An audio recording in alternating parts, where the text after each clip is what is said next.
cette recherche, elle est partie effectivement, de pouvoir se présenter aux élections quand on est une personne en situation de handicap et exercer un mandat. Alors voilà, on a Pierre-Yves Baudot qui nous a rejoint, qui est tout au bout, qui est professeur de sciences politiques à l'université Paris 1 Sorbonne, Cyril Dejeux qui est sociologue et directeur scientifique de Andéo et qui est coordinateur de cette recherche, et Fatima Kalouk à mes côtés, donc maire adjointe d'Alfortville, ville de bonheur et de partage, on peut le dire. Voilà, c'est un clin d'œil parce que Fatima vient d'être réélue, suite aux élections municipales. Voilà. Je ne sais pas ce que ça aurait donné. Oui, si elle avait perdu, on ne l'aurait pas invitée. Hein. On prend que les gagnants. Se faire éliminer. Ouais. Donc la base de départ de cette discussion, je viens de le dire un peu, c'est effectivement qu'on doit pouvoir se présenter, exercer un mandat. Quand j'en ai discuté avec Maëva, et c'est ce que tu nous disais Maëva en entrée, c'est vrai que des fois les personnes avec des handicaps n'y pensent même pas parce que peut-être on leur en parle pas. Et puis, finalement, elles ne sont pas très au courant, même si, dans les faits, elles devraient pouvoir. Ce n'est pas si simple.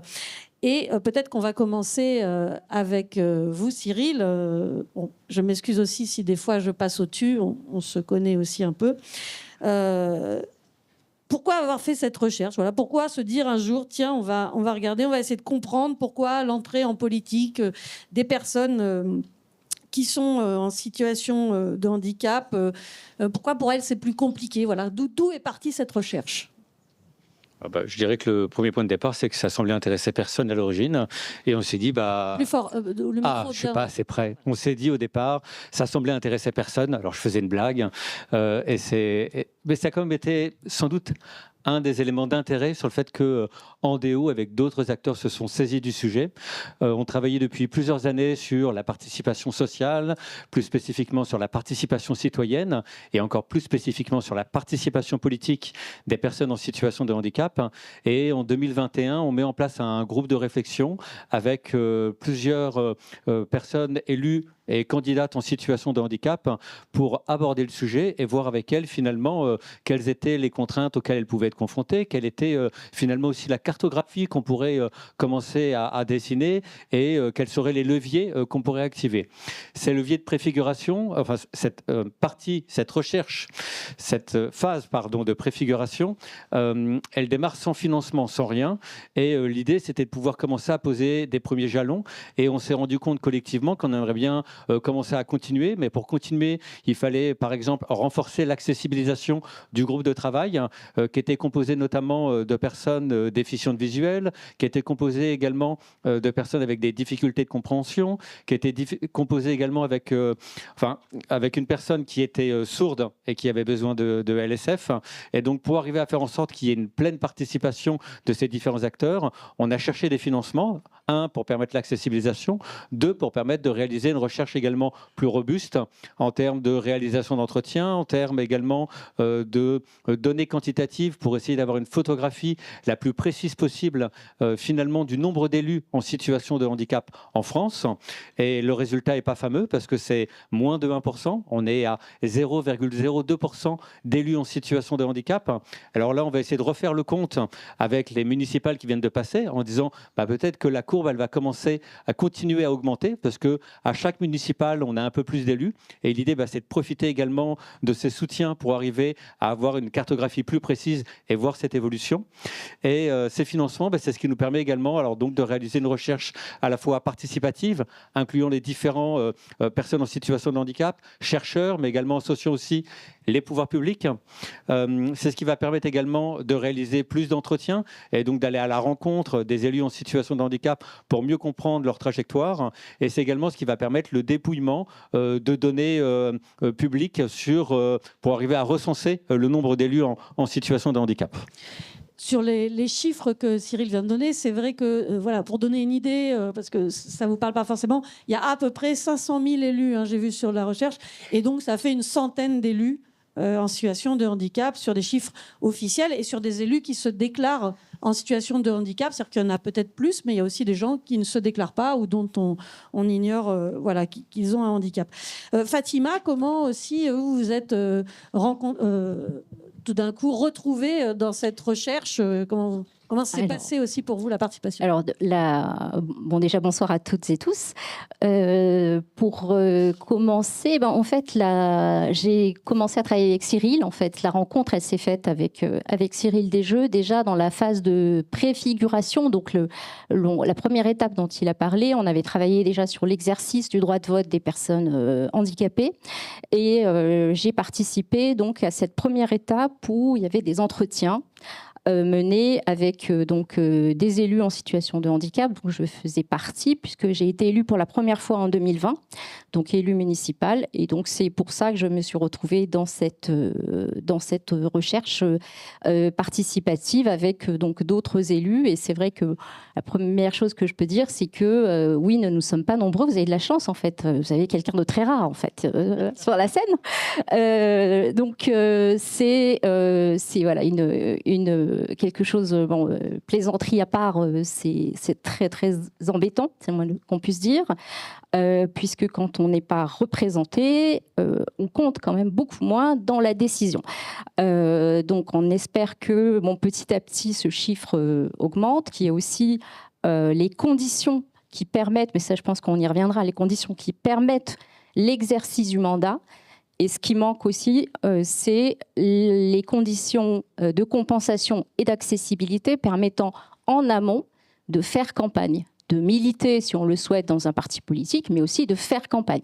Et la phase de la campagne, c'est vraiment la phase qui est cruciale, c'est la phase la plus difficile, où on peut faire émerger des personnes en situation de handicap qui pourront ou pas être élus, mais qui auront déjà vécu cette première expérience-là.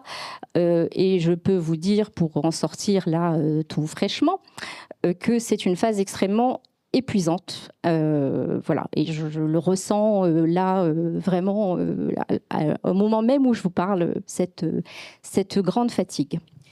Puisque vous nous parliez à l'instant du fait qu'effectivement, il faut des élus en situation de handicap pour faire avancer les politiques publiques, notamment. Je me retourne vers Pierre-Yves, qui va peut-être aussi nous raconter comment il s'est retrouvé dans cette recherche et effectivement de cette importance d'incarner, d'avoir des personnes qui incarnent et qui vont se battre pour leurs droits. Et si elles ne le font pas, elles, ça n'arrivera pas par ailleurs, ou moins bien en tout cas. Oui, bonsoir, bonjour à toutes et tous. Alors quand je me suis retrouvé dans ce projet, j'avais commencé à travailler, d'ailleurs en te rencontrant très rapidement, Cyril, sur la question de la participation électorale des personnes handicapées. Et en m'interrogeant sur ce sujet, je m'étais aperçu qu'il n'y avait aucune étude en France qui mesurait le taux de participation des personnes handicapées aux élections, alors qu'il y en avait d'autres qui étaient faites aux États-Unis, en Angleterre, en Allemagne, au Liban, dans plusieurs pays du monde, mais qu'en France, on n'avait personne de ma discipline, la science politique, qui s'était intéressé à cette question-là, ce qui en soi déjà est une information. Le fait que le sujet n'intéresse pas en soi est peut-être aussi une des conséquences de cette absence de représentation dans plusieurs espaces décisionnels. Et donc, j'ai fait cette enquête sur la participation qui était à l'époque aussi connectée à des mobilisations très fortes, notamment menées au sein de la Commission nationale consultative des droits de l'homme, la CNCDH, notamment par quelqu'un qui s'appelle Albert Prévost, entre autres, et qui visait donc à la création, enfin la réalisation enfin d'un réel suffrage universel, puisque jusqu'en 2019, les personnes placées sous tutelle, donc pour une partie d'entre elles, les personnes vivant avec une déficience intellectuelle, par exemple, ces personnes-là, leur droit de vote était conditionnel. Et conditionné à l'avis du juge des tutelles. Et donc, il y a eu une très, très grosse mobilisation à ce moment-là pour obtenir donc l'universalisation du droit de suffrage. Et mon travail sur la participation s'inscrivait dans ce mouvement-là pour arriver à montrer l'importance de la participation. Ce travail-là a montré deux choses rapidement, que les personnes handicapées sont très souvent moins inscrites sur les listes électorales que la population ordinaire. 30% 40% de non-inscription, alors que ce taux de non-inscription est de 12% à peu près en population générale. Donc il y a un gros écart de non-inscription. Et plus on est institutionnalisé, c'est-à-dire plus notamment on est dans un établissement médico-social, moins on est inscrit sur les listes électorales. Et la deuxième chose, c'est qu'une fois que les personnes sont inscrites, elles votent quasiment autant que les autres. Elles votent même, je dirais, presque un peu plus. Elles sont plus participationnistes. Ça veut dire que quand elles votent tout le temps. Soit elles sont complètement abstentionnistes, soit elles votent tout le temps. Mais en général, cette participation est en fait beaucoup plus forte. Et là, on a essayé, je crois, de faire passer le message à des partis politiques en leur disant, voilà, il y a un électorat que vous pourriez peut-être essayer d'aller chercher en leur faisant des propositions, peut-être en construisant un enjeu politique autour du handicap. Et donc la question, c'est la question de la mise ensuite en politique du handicap. Et donc la question qui est venue après, et qui est aussi une question politique, c'est celle de l'éligibilité, c'est-à-dire le fait de pouvoir être élu. Bon. Là, pour l'instant, cette éligibilité, elle est toujours pas reconnue de façon universelle. Donc c'est un combat qui continue, et l'enquête sur les élus, elle vise aussi à montrer l'importance d'avoir des élus handicapés pour porter la question du handicap. On a fait le travail sur les femmes. C'est-à-dire qu'il y a eu des mouvements, la loi sur la parité, qui ont montré l'importance d'une diversification et d'une égalisation des conditions d'accès aux métiers politiques. Ce travail, il n'a pas été fait pour les personnes handicapées. Il a été fait aux États-Unis, par exemple, pour les personnes noires, mais il n'a pas été fait pour les personnes handicapées. Et donc, on sait que le fait d'avoir des personnes directement concernées qui occupent des fonctions politiques a des effets sur le contenu des politiques publiques, et que les politiques sont plus favorables aux personnes handicapées quand il y a des personnes handicapées qui occupent les positions électorales. Et donc, ce n'est pas simplement le fait que les personnes handicapées ne puissent pas accéder à ce métier-là comme elles ne pourraient pas accéder à d'autres métiers, c'est que ce métier, il a des conséquences un peu structurelles sur le reste, et qu'il détermine par ailleurs la vie des autres. Et donc, la vie des autres personnes handicapées, et la vie des autres tout court, quoi. Et donc c'est ça l'enjeu du projet, quoi. Oui, il y a un aspect très concret, puisque là, on était dans les municipales, ça ne vous a pas échappé. C'est vrai qu'au municipal, il y a quand même des enjeux de la commune sur des choses très simples. Fatima, vous êtes en fauteuil, sur de l'accessibilité physique, de trottoirs, la façon dont la ville est faite. C'est vrai, quand c'est des gens qui sont pas handicapés ou pas en fauteuil ou qui n'ont pas de problème, en général, c'est moins bien fait que quand c'est quand même quelqu'un qui connaît un peu le truc. Disons que oui, voilà, de façon un peu à l'emporte-pièce, évidemment, parce que c'est pas forcément le cas partout, etc. Mais disons que dès l'instant où on fait une véritable co-construction de ce type d'aménagement, on va dire ça vraiment au sens très large, de mise en accessibilité de la cité. Donc on parle voirie, bon, évidemment quand on est en fauteuil c'est quelque chose de très très important, mais il y a bien d'autres obstacles. Les obstacles liés à l'accès à l'information, je pense aux personnes déficientes visuelles, je pense bien évidemment aux personnes sourdes et malentendantes qui ont aussi des difficultés de communication majeures, et c'est pas seulement quand elles sont dans la vie politique, etc. C'est dans le quotidien. On a très souvent des commissions communales pour l'accessibilité qui fonctionnent mal. On va dire ça comme ça pour être gentille, parce que ce sont des chambres d'enregistrement où on n'a pas nécessairement toujours le niveau politique en face pour pouvoir travailler les dossiers disons, entre personnes handicapées et techniciens et techniciennes de la voirie, de l'information. Je pense par exemple au site internet, aux applications qu'on utilise de plus en plus au quotidien pour des démarches, inscrire un enfant en crèche. Je reste vraiment au niveau communal, hein, là vraiment. Vous avez des applications, des sites qui ne sont pas accessibles, qui ne permettent pas à un parent en situation de handicap de faire cette démarche-là, que tout un chacun va considérer, enfin tout un chacun, une grande partie de la population, parce qu'il y a quand même beaucoup de gens qui ont du mal avec ces outils-là aussi. Et dès l'instant où on n'a pas justement des personnes qui vont dans la commission, de façon très très très précise, travailler les sujets, on a des réalisations qui ne sont pas toujours à la hauteur.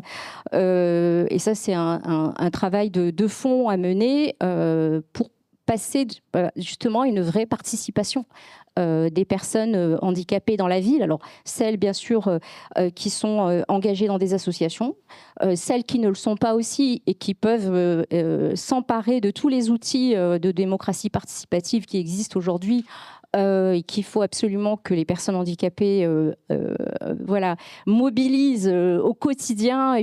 C'est pas toujours facile, je le sais bien, mais en tout cas, parce qu'il y a des problèmes d'accessibilité à ces réunions-là aussi. Quand on vient dans ces réunions, c'est pas toujours facile à comprendre ce qui est dit, parce que justement, on a des techniciens, et donc les techniciens, ils parlent d'une certaine façon. C'est pas toujours clair, les documents sont pas forcément accessibles. Donc oui, bien sûr que... Alors là, pendant le mandat qui vient de s'achever, j'avais la délégation jeunesse. Alors c'est une délégation très transversale, certes, mais qui n'est pas liée directement donc aux personnes handicapées. Je vous annonce, voilà, que j'ai conservé la jeunesse et que j'ai désormais l'égalité réelle des personnes handicapées dans ma ville. Donc voilà, une appellation qui peut paraître ronflante, mais que moi j'estime être vraiment au cœur du projet que je veux porter pour les personnes handicapées qui vivent dans ma ville. Non, mais le mot réel est intéressant, et je me retourne vers les garçons. Pour dire, parce que Pierre-Yves, vous êtes repéré. On avait effectivement, Fatima vient très justement le dire, une fois qu'on est élu, c'est compliqué, il y a des tas de choses compliquées.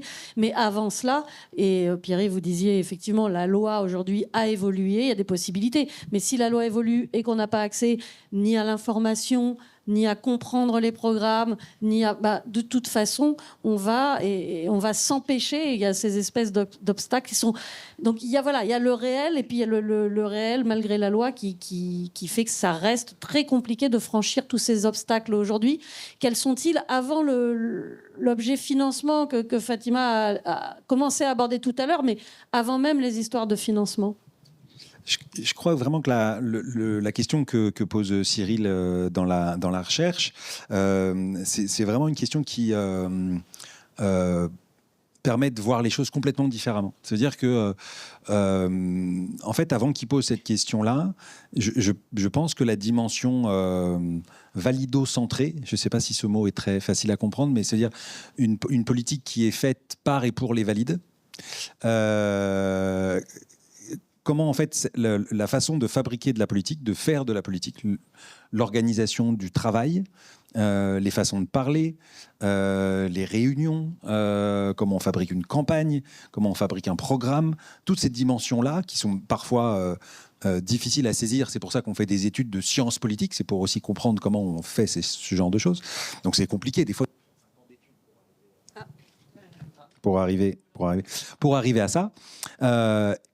Mais en fait, en posant cette question-là de l'exercice du métier, on s'est aperçu, grâce à ce projet, à quel point l'activité politique était elle-même faite vraiment par et pour les valides. Elle était faite uniquement en fonction de ces règles-là, et que dès qu'on allait introduire un fauteuil dans une assemblée, le cas de Sébastien Pétavy, qui est donc député en fauteuil, et qui... heureusement, pardon, j'ai dit ça, entre guillemets, heureusement pour l'Assemblée nationale, était indisponible pendant les 6 premiers mois de son mandat, ce qui a permis à l'Assemblée nationale de faire des travaux lui permettant d'accueillir en son sein un élu de la nation. Sinon, en fait, s'il avait été disponible au premier jour du mandat, il n'aurait pas pu siéger dans l'Assemblée. Qui est quand même, il a été élu par des Français et des Françaises. Il est ceint de son écharpe tricolore, mais il ne peut pas entrer dans le bâtiment.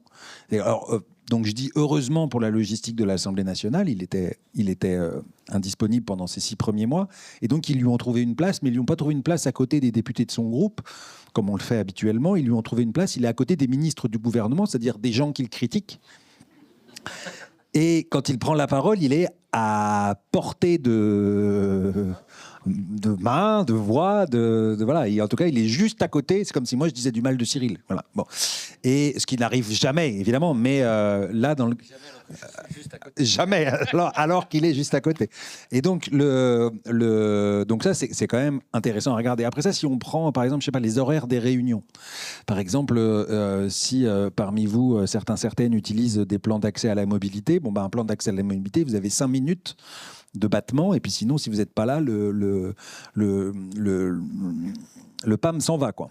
Et puis vous pouvez plus rentrer chez vous. Bon, et en tout cas pas par ce moyen-là. Et puis les métros sont pas accessibles et les taxis, parfois dans Paris, il y a un taxi G7 pour toute la ville accessible au fauteuil. Et là, je suis juste sur de l'accessibilité PMR. Et les réunions politiques, des fois, ça s'étire.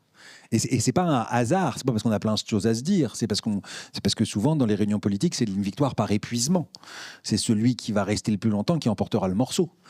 Et donc si vous pouvez pas rester parce que votre PAM vous attend et qu'il va pas vous attendre longtemps, bah vous pouvez pas emporter le morceau. Voilà.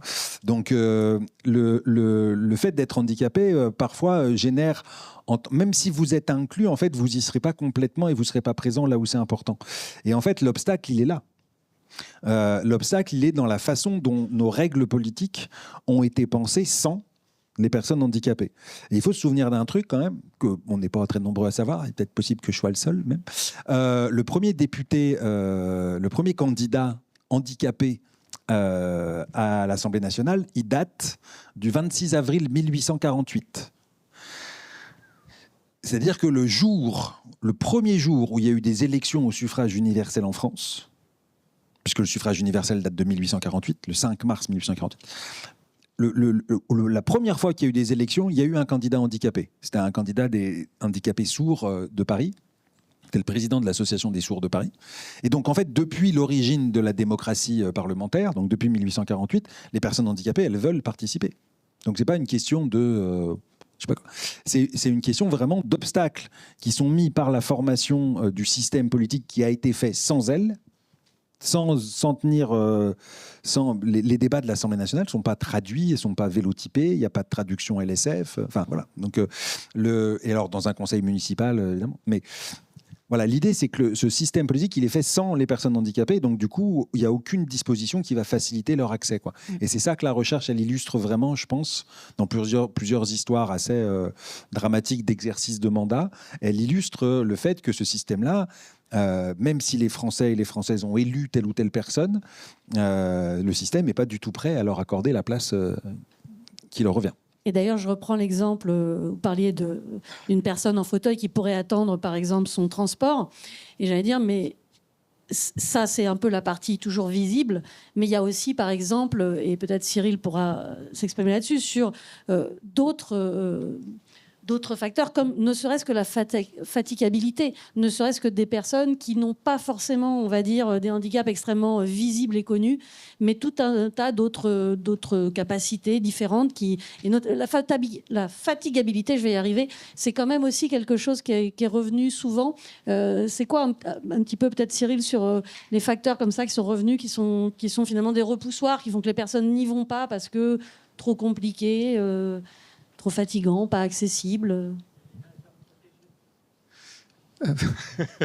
Oui, alors la fatigabilité, elle revient pour toutes les situations de handicap. Et on sait que déjà faire campagne, comme l'a rappelé Fatima, c'est fatigant. Et quand on est en situation de handicap, c'est là encore plus. Ça peut être lié pour des problématiques motrices, pour des problématiques cognitives, pour le fait que certains déplacements ou certaines réunions vont demander en réalité plus d'efforts pour arriver à pouvoir s'y rendre, pour arriver à pouvoir la comprendre. Et que tous ces éléments-là, en tout cas, viennent emboliser la possibilité de faire campagne. Là, j'entends Florian au bout rappeler la problématique que tu mentionnais tout à l'heure, qui est le fait qu'aujourd'hui, les personnes en curatelle et en tutelle ne sont pas éligibles, qui est aussi un frein majeur, en tout cas, l'accessibilité d'un mandat pour ces publics-là.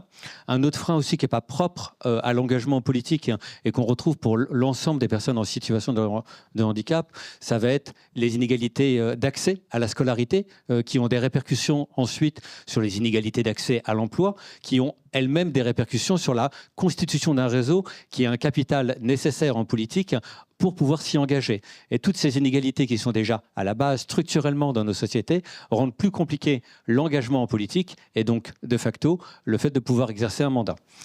Et Fatima, peut-être vous parlez tout à l'heure de l'enjeu financier. Ça, c'est quand même aussi un point fort. C'est-à-dire qu'à un moment, si on veut une participation effective des personnes handicapées pour exercer des mandats politiques, il va falloir mettre des moyens. Oui, alors c'est un vaste sujet parce qu'aujourd'hui, jusqu'au mois de décembre 2025, il y avait, on va dire, pour l'exercice du mandat, un article du Code général des collectivités territoriales qui prévoyait qu'il pouvait y avoir des remboursements de frais à condition en fait, qu'il y ait une délibération de l'instance en question. Donc, par exemple, dans mon cas, un conseil municipal. Donc, qui décide que les frais de la personne, par exemple en termes de transport, vont être remboursés. Donc, c'était laissé, on va dire, à l'appréciation. Dans le cas donc d'un conseil municipal, de l'exécutif, donc du maire principalement, donc ce qui pose des véritables difficultés dans le champ politique, puisque ça veut dire que si vous êtes dans l'opposition, cet accord, cette validation-là est quand même très très très compliquée à trouver. Moi je suis dans une majorité, donc si j'en avais eu besoin, j'aurais pu très facilement obtenir ces frais-là. Donc ça, c'était jusqu'en décembre. Et donc là, ça s'applique là maintenant à partir du mois de mars, là, des nouveaux élus. On a un texte qui a été voté en décembre et donc qui prévoit qu'au lieu que ce soit simplement une possibilité, qu'on puisse donner ces remboursements, ça devient une obligation. Avec un élargissement aussi de ce qui est remboursable par un conseil municipal et puis à d'autres niveaux, évidemment, par un conseil départemental et puis un conseil régional pour les élus qui sont concernés. Donc on va dire une amélioration. On va voir à l'application comment ça va se passer, bien sûr. La difficulté qui reste et qui n'est pas levée, et Cyril en parlait très bien, et aussi Pierre-Yves, c'est la question de la campagne. Parce que pour l'instant, on n'a rien de ce côté-là. On n'a toujours rien, c'est-à-dire que avant d'être élu, il faut quand même arriver à faire campagne. Et donc, avoir peut-être, quand on a besoin d'accompagnement, d'aide humaine, on a des frais de transport qui peuvent être des frais qui peuvent être lourds, comme des frais de taxi, etc. On pense au transport inaccessible parce qu'on est en Île-de-France, mais quand on est en campagne, en zone rurale, il faut faire des kilomètres. Et tout le monde n'a pas la possibilité d'avoir son propre véhicule ou d'être véhiculé par autrui, par un proche, etc. Donc aujourd'hui, tout repose en fait beaucoup sur la solidarité de l'équipe de campagne, ce qui se fait de toute façon. Enfin, moi, j'en bénéficie. Bon, j'ai la chance aussi d'avoir mon propre véhicule que je conduis, donc qui me donne quand même une grande autonomie dans les déplacements, même si ça ajoute à une certaine charge mentale et donc à une fatigue importante dans tous ces déplacements, etc. Et donc, il y a cette partie financière, elle est extrêmement importante, parce que la compensation aujourd'hui, de toute façon, pour l'ensemble des personnes handicapées, elle n'est pas à la hauteur des besoins. Donc, elle est a fortiori pas à la hauteur donc pour l'exercice d'une campagne et ensuite d'un mandat.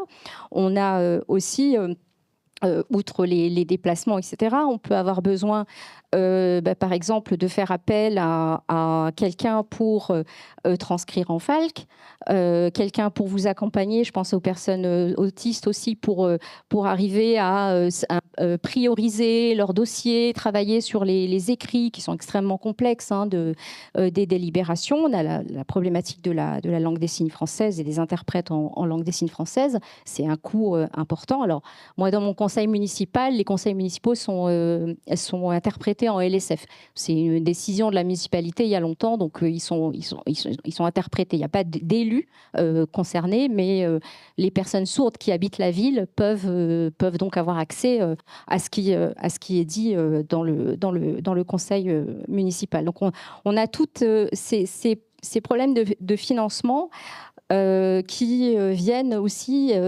s'ajouter, sans doute aussi à une autocensure liée à tout ce que Cyril a décrit, c'est-à-dire il faut avoir les codes. Il faut aussi avoir, je ne sais pas, fait des études ou en tout cas avoir une scolarité sans trop d'obstacles. Et puis donc après créer des réseaux. Et si on est engagé dans un parti politique, et c'est pareil, il y a des codes, il y a un fonctionnement, il y a plein de choses qui sont pas forcément faciles.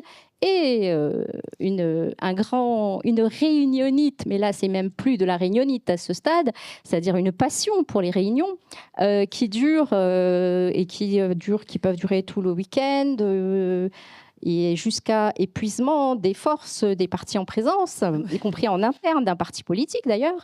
Et donc ça, quand on a une fatigue qui vient s'ajouter, voilà, moi je le dis, et de plus en plus haut et fort, oui, je suis plus fatigable que quelqu'un d'autre. Déjà, j'ai mis plus de temps à venir à la réunion parce que moi j'ai pris ma voiture, parce que je peux pas prendre le métro. Donc déjà, je suis crevée quand j'arrive. Donc voilà, si on peut ne pas répéter 10 fois la même chose, ça serait bien, on gagnerait 1 heure dans la réunion. Voilà. Et alors, pour contrebalancer un peu, ce qui est intéressant, c'est qu'il y a ce besoin de financement, mais n'empêche qu'il y a aussi, quand il y a de la sensibilisation, la possibilité de faire des tas de choses qui coûtent pas forcément énormément et qui amènent beaucoup. Et je vais prendre un exemple personnel. Moi, j'habite à Foix et aux élections municipales, la liste dans laquelle j'étais, on a perdu, hein, nous, mais je suis là quand même. On a fait l'effort de faire une version, alors c'est pas vraiment du Falc, mais on a mis tous nos programmes et notre site internet en français simplifié. On a appelé ça comme ça parce qu'on n'avait pas une validation par un ESAT avec des falqueurs et des falqueuses. Bon voilà, on a fait comme on a pu, mais ce que je veux dire, c'est que voilà, même avec pas de moyens, en motivant un peu les gens, et ça a permis de faire parler. Voilà, ça a permis il y a plein de gens qui ont découvert le Falc, il y a plein de gens qui se sont demandé au début, qui nous ont dit mais voilà, qu'est-ce que c'est que ce truc? Et voilà. Donc petit à petit, ça marche. Et pour rebondir aussi sur ce que vous venez de dire, sur l'aspect fatigué, réunionnite, etc., au final, quand on le fait, tout le monde est très heureux. Parce que finalement, ça pèse pour beaucoup de gens. Et quand on se sert, entre guillemets, de l'excuse, des fois, de dire « Ah, on va faire attention aux lumières », comme on parlait tout à l'heure aussi, ou on va faire attention à même la rapidité de parole, même si là, je suis désolée Maëva, je sais qu'on ne fait pas très, très attention. Mais en fait, ça fait du bien à tout le monde. Il nous reste 5 minutes, on va finir un tour de table de chacun, mais d'abord Cyril, particulièrement aussi sur les livrables. On n'a pas trop fait le tour des livrables. Il y a des livrables extrêmement intéressants qui vont être produits, qui sont déjà produits à l'issue de cette recherche. Est-ce que tu peux nous en dire un mot? Oui, je laisserai mon équipe compléter si besoin. Comme vous le savez, dans les recherches participatives, il y a toujours beaucoup d'écrits. Alors, des écrits qui sont parfois des documents de travail et d'autres qui sont des formes plus officielles, des livrables. Dans le cadre de la recherche handipolitique, plusieurs documents ont été produits, notamment une revue documentaire, plusieurs infographies, une infographie rappelant les différents freins auxquels les candidats et les élus en situation de handicap sont confrontés, une infographie également sur le nombre d'élus en situation de handicap et le type de répartition en fonction des altérations de fonction que les personnes peuvent avoir. Ont été produits également des petits documents. Alors ça, c'est vrai que c'est une marque de fabrique, j'ai envie de dire, d'Andéo, de produire des guides de sensibilisation, mais toujours en concertation avec les différents participants à la recherche. Donc on a produit plusieurs guides de sensibilisation. Un premier qui est celui-ci, qui est un guide de sensibilisation à destination des personnes en situation de handicap qui souhaitent s'engager en politique. Ce petit guide, il est également avec une traduction en audio et une traduction en LSF, avec des QR codes qui sont au dos. Et il est également possible d'avoir un document facile à lire et à comprendre, qui est un lexique qui a été co-construit avec des personnes avec un trouble du développement intellectuel pour faciliter l'appréhension de ce guide, qu'on a déjà essayé d'écrire, notamment avec Nous aussi, qui est un des partenaires du projet, en écriture facilitée, mais qui demandait qu'un lexique en facile à lire et à comprendre soit également disponible, parce qu'elle pensait à d'autres adhérents de Nous aussi qui auraient des difficultés quand même d'accéder à ce guide. Alors je dis elle, c'est Florence Jablonski, la présidente de Nous aussi, qui a été la garante notamment de l'accessibilité en termes de facile à lire et à comprendre. À côté de ce guide et du lexique en facile à lire et à comprendre, on a également construit un livret à destination des partis politiques pour renforcer leur accessibilisation, qui est ce petit document que vous pouvez retrouver également en format numérique sur le site internet d'Andéo. Pierre-Yves, Fatima, peut-être un dernier mot sur l'enjeu démocratique autour de ça, de comment continuer à transférer ces résultats et à aller plus loin. Non, l'enjeu démocratique, il est quand même absolument crucial. On a une partie importante de la population. C'est difficile de chiffrer. On sait les débats sur les chiffres. Mettons 7,5 millions de personnes de plus de 15 ans, selon la direction de la recherche, des études, de l'évaluation et des statistiques, la DARES. 12 millions de personnes sur la base d'un concerné par, c'est-à-dire 12 millions de personnes qui se disent concernées par le handicap. Et on a donc 102 élus. Voilà.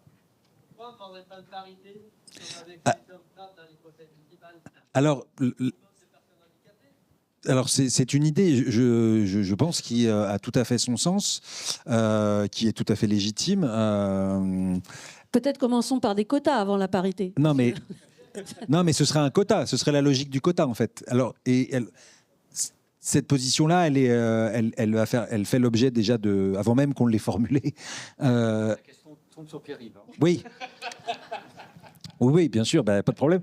Non, mais je discutais l'autre jour avec un chercheur mexicain qui est à Paris là, et qui disait oui, au Mexique, ils ont fait des quotas pour tout, des quotas pour les personnes handicapées, des quotas pour les personnes LGBT, des quotas pour les pénins, des quotas machins, des quotas des femmes, les Indiens, les autochtones, les machins, les bidules.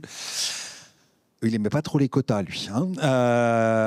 Et l'objectif de sa recherche, c'était de montrer que ça servait à rien. Bon, on n'a pas été, on s'est pas très bien entendu. Je pense qu'il m'invitera pas à venir au Mexique. Je pense pas, mais en tout cas, cette question des quotas, elle est déjà débattue avant même qu'on l'ait formulée. Et après, quel type de quota, sur quelle base, quel type de déficience, est-ce que le quota, on va être confronté à des problématiques très importantes, mais en l'occurrence, la question des quotas, elle a au moins l'avantage de mettre les partis politiques face à leurs responsabilités. C'est pas un truc qu'ils aiment beaucoup, mais et d'obliger à un changement. On l'a vu sur la question paritaire, la question de la parité homme-femme. On a vu des transformations importantes. Bon, là, on a vu par exemple dimanche que même si les listes sont officiellement paritaire, en fait, il y a quand même beaucoup plus d'hommes que de femmes qui ont été élus maires. Bon. On l'a vu, par exemple, pour les élections pour le conseil départemental, c'est obligatoirement des binômes masculins-féminins. Donc on a 50% d'hommes, 50% de femmes. Et pourtant, à l'arrivée, il y a 90 départements sur 100 qui sont dirigés par des hommes. Donc la question des quotas, elle ne va pas complètement tout régler. Mais elle peut permettre au moins de discuter du problème. Alors, est-ce que c'est de cette façon-là qu'il faut l'aborder ou est-ce qu'il faut trouver une autre question? Ce n'est pas à moi en tant que chercheur d'y répondre, c'est à vous plutôt. Mais il y a cette question de comment on fait maintenant, une fois que le problème a été posé et qu'on arrive à ce chiffre de 102, et même si c'était 104 ou 106, même si tu en trouves 4 de plus, ouais, ça ne changera pas grand-chose. J'ai quand même l'impression que rien que de poser le regard là-dessus et de dire là, on a quand même un petit problème, ça permet de nommer quelque chose qui jusqu'à présent n'avait pas été nommé et de se battre sur ce quelque chose pour qu'il change, quoi. Merci. Pierre-Yves, le mot de la fin, peut-être, Fatima? Oui, sur cette question-là, moi, je ne vais pas. Enfin, je peux que redire ce que Pierre-Yves vient de dire, c'est-à-dire que c'est bien de lancer la discussion à l'intérieur, notamment des partis politiques, qui sont quand même, on va dire, ceux qui ordonnent quand même les candidatures, etc. Aujourd'hui encore dans notre pays. Donc, c'est très important d'avoir ce débat. On pas le trancher maintenant, mais en tout cas, moi, ce que je voulais dire, et je fais référence au livre de Cyril sur le handicap au pouvoir, que je vous recommande, si vous ne l'avez pas encore lu, c'est que... Plusieurs prix. Exactement. Ce qui est important de dire, c'est que ce qu'il faut arriver à impulser, c'est un changement de la vie politique, en fait, de fonctionnement. C'est un peu comme avec l'entrée de plus de femmes en politique, on est arrivé à faire évoluer... Alors, pas complètement, on voit bien que parfois on a des politiques un peu d'affichage sur certaines choses et qu'il y a le pouvoir réel et le pouvoir formel aussi. Mais ça permet quand même de changer les choses, ne serait-ce que sur l'organisation des campagnes, la communication dans les campagnes, qui aujourd'hui quelque chose de très important, faire en sorte qu'elle soit plus accessible, faire fonctionner les instances démocratiques de façon différente et qui tiennent compte de toutes les capacités voilà, de toutes les personnes et bien sûr de l'ensemble des citoyennes et citoyens. Et alors, je le précise aussi, pour retrouver, alors, parce que le rapport de recherche arrive aussi. Non, mais c'est pas pour te relancer, mais c'est pour dire ça arrive et vous pouvez retrouver notamment sur le site de la FIRA, mais aussi sur le site d'Andéo, les différentes publications, les informations sur les webinaires et autres, et sur les petits livrets que vous a présentés Cyril. Voilà, je vais laisser là encore le mot de la fin à Maëva. D'abord, merci à tous. C'est très intéressant, même si je n'ai pas tout compris. Ça donne envie de s'engager. Moi, si je m'engage, ce serait pour le monde plus inclusif et pour le respect et l'écologie et les droits des femmes. Alors, j'adore quand elle dit ça. Je tiens à préciser que c'est pas moi qui lui ai soufflé ça. Voilà. Et ça va. On peut dire ça. On est après les élections. On ne va pas nous accuser d'orienter.